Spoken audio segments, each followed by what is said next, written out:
റി ഉറി. ഉറി എന്ന് വെച്ചാൽ എന്താണെന്ന് കൂട്ടുകാർക്ക് അറിയാമോ? അതെ, നമ്മള് പണ്ട് കാലത്ത് ഫ്രിഡ്ജിന് പകരമായി ഭക്ഷണം സൂക്ഷിച്ചു വയ്ക്കാൻ ഉപയോഗിക്കുന്ന ഒരു പാത്രമായിരുന്നു എന്ത്? ഉറി.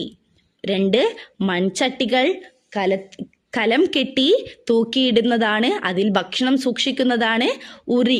ആ പാത്രങ്ങളെ പറയുന്ന പേരാണ് ഉറി. ഉമി ഉമി ഉമി ഉമി. ഉമി എന്ന് വെച്ചാൽ എന്താണെന്ന് കൂട്ടുകാർക്ക് അറിയാമോ? കൂട്ടുകാരെ, ഉമി എന്ന് വെച്ചാൽ എന്താണെന്ന് കണ്ടെത്തി കമന്റ് ബോക്സിലൂടെ അറിയിക്കൂ. ഉലുവ ഉലുവ ഉലുവ ഉലുവ. ഉലുവ എന്ന് വെച്ചാൽ എന്താണെന്ന് കൂട്ടുകാർക്ക് അറിയാമല്ലേ? ഉലുവ നമ്മളുടെ ഉമ്മമാരും അമ്മമാരൊക്കെ ഭക്ഷണത്തിൽ ചേർക്കുന്നത് നാം കണ്ടിട്ടുണ്ടല്ലേ? ഉലുവ.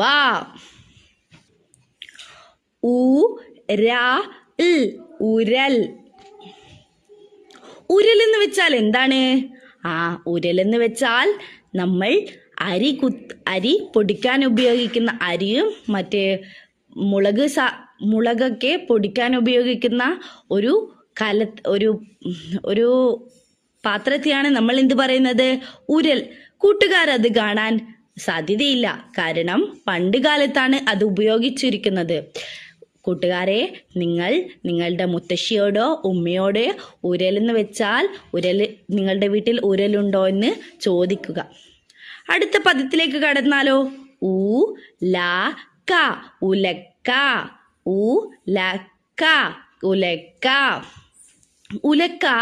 ഉലക്ക വെച്ചാണ് നമ്മൾ ഉരലിൽ അരി പൊടിച്ചെടുക്കുന്നത്. ഉലക്ക എന്ന് വെച്ചാൽ അരി പൊടിക്കാൻ ഉപയോഗിക്കുന്ന ഒരു വടിയുടെ പേരാണ് ഉലക്ക. കൂട്ടുകാരെ, ഇനി എഴുതുന്നത് എങ്ങനെയൊന്ന് കണ്ടാലോ?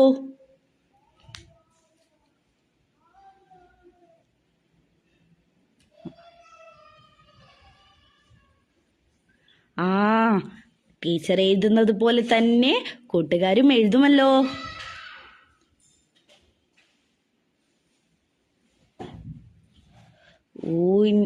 ഊയുടെ സ്ലീപ്പിംഗ് ലൈൻ താഴെ വരുന്നത് പോലെയാണ് നമ്മൾ എഴുതേണ്ടത്.